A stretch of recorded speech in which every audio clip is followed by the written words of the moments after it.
Hi there YouTube, Big G, back again with another video. It's raining outside, so guess I can't go metal detecting today. Pity, I was looking forward to it. But anyway, gives me time here in the games room and time to do another pickups video. Lately I have picked up a lot of stuff. I need to start slowing down. The games room is getting full again. But when something pops up on Marketplace and it's something especially local, so these are all local pickups here in Port Elizabeth, which is great. You have to worry about postage and this and that and all the other nonsense that goes with it. So that makes it a lot easier. So yes, got some nice pickups and even one that I've been after for a while again. So yeah, let's get started straight into it. First thing, a lovely Commodore 64. Still in great condition. You can see there. Really great condition. I might give this a retro bright. I might not. You can see the color differentiation between the top part and the bottom part of the plastic. But I don't know if I'm going to do it. I think I'm going to leave it just like this. It works great. Plugged it in. It works great. Powered up first time. It came with the power supply, which is always great. Just put that down, as well as all the cables, as well as another disk drive. You know, these things are so hefty. Am I ever going to use it? I'm not sure I'm going to ever use the disk drive. But still great to get one. I might still keep this Commodore 64. I do have another one in my collection, but I'll see. But this one really works great. So it's always great to have a backup machine in case one of them gives you hassles. And if I remember correctly, my other one was giving me hassles. So just as well. So lovely Commodore 64. And then also another little Game Boy Advance with the power supply. It came with one game as well. Now this one's got a strange history. About 2 years ago, I picked up this exact same Game Boy Advance at one of the hospice shops. And at that stage in my collection, I had about 3 or 4 of them. And a guy at the toy fair that I go to, he just happened to come to me and ask me, please, he's after a Game Boy Advance. He's had one as a child and he'd love to have one again. So I said, well, I just got one. So I sold it to him for exactly, I think, what I paid for it, basically. And lo and behold, now just recently, that gent wanted to sell it. And when I looked at it again, I just couldn't resist it. So I bought it back again because I actually like that color. So not something new for the collection, but something that's come back into the collection again. So yeah, but still, I still feel that this is one of the best little handhelds that Nintendo has ever brought out. Comfortable to hold, comfortable to play with, and really great games. So yeah, nice little pickup there. And then, yeah, I've got so many of these. But anyway, I couldn't resist it. Couldn't resist it. Another Atari 2600. The whole unit. Box is a little bit scruffy. I wonder if you can get a screen print or something to actually just, you know, stick it back on. That would be great. If you could actually just get a big sticker made and actually just stick it over the box and let it look great again. I mean, that would be really actually great. And it came with a whole lot of paddles, the power supply. Pity the games are not boxed, but it's got some interesting titles. So it's got basic with the little keyboard. It doesn't have the little overlays, which is a pity, but I think I do have the overlays in my collection. So yeah, so that's basic math.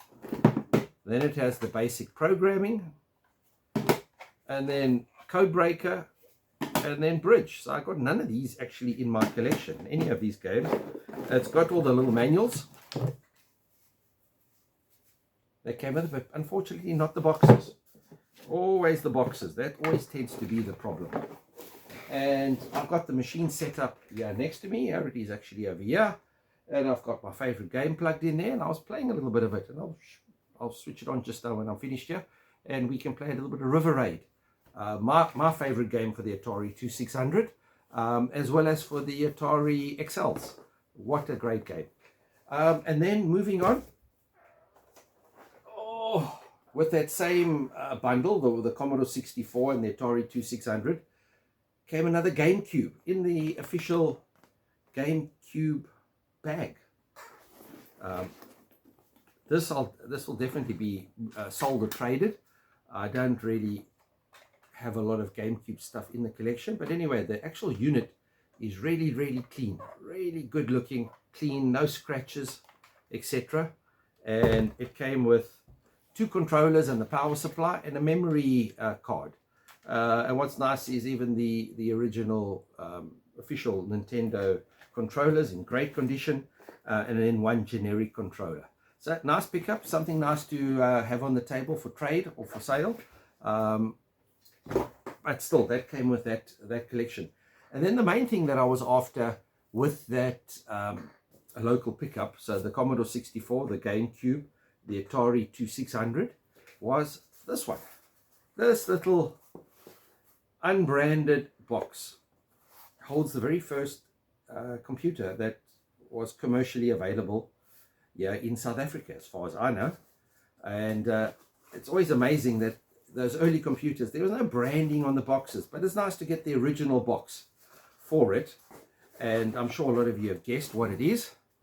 And that is the venerable old ZX80 in really, really nice condition. Now, I had a ZX80 in the collection before, but it had been modified or worked on.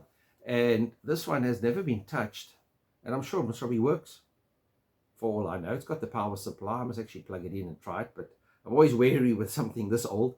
And it's still got these little clips in place. The other one had those little clips broken out because it was never really designed to be open and closed and open and closed. And it really, really in nice condition, which is great. As well as the manual and the power supply. And what is really interesting was this. If you look at the back there, Electronics Design Services, box 331, one of the very old telephone numbers, Port Elizabeth. So what's nice is to pick up something that was originally sold here in Port Elizabeth. So it's got a nice little bit of history here. I did a bit of research on this company. They've changed names a couple of times, but they're actually still operating, up and running as a small electronics computer business of some sort here in Port Elizabeth. So nice little bit of history there. So very chuffed with this. This I'll keep for the collection. And it's always nice. I'm a big ZX Spectrum fan. And then another pickup, something a little bit different.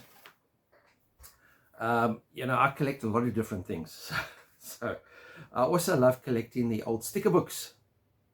I don't know if you can recall from your youth, you had the Pepsi, you had the Coca-Cola, and the different Panini sticker books, as well as the Cox ones, and another Birds of the World came with a Pepsi collection, so that was great. And then the one that I was really after was this one. I've never seen it before. The Wild West, a Panini sticker book collection.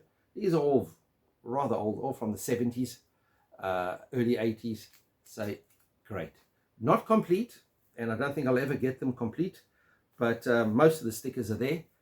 Somebody's collection, somebody's pride and joy from back in the day, and I really like these old sticker books. So my sticker book collection is really growing. So yes, some nice pickups. Very happy, very chuffed with everything. And now I'm going to move the camera and you can see a little bit of River Raid and see if it brings back some good memories.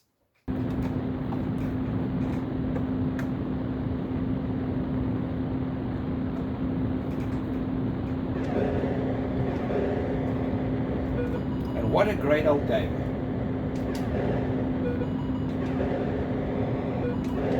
I played this mostly on the old Atari XLs.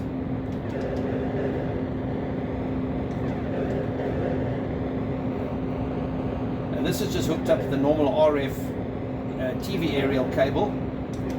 Hence the fact it's got a couple of lines and so forth. It's not perfect.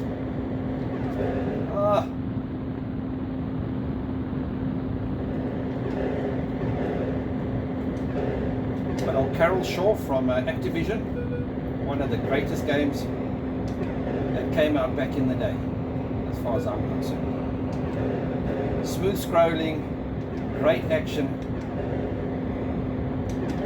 and I've always loved my shooters. So guys, yeah, that's it from me. Cheers, and remember, keep it retro.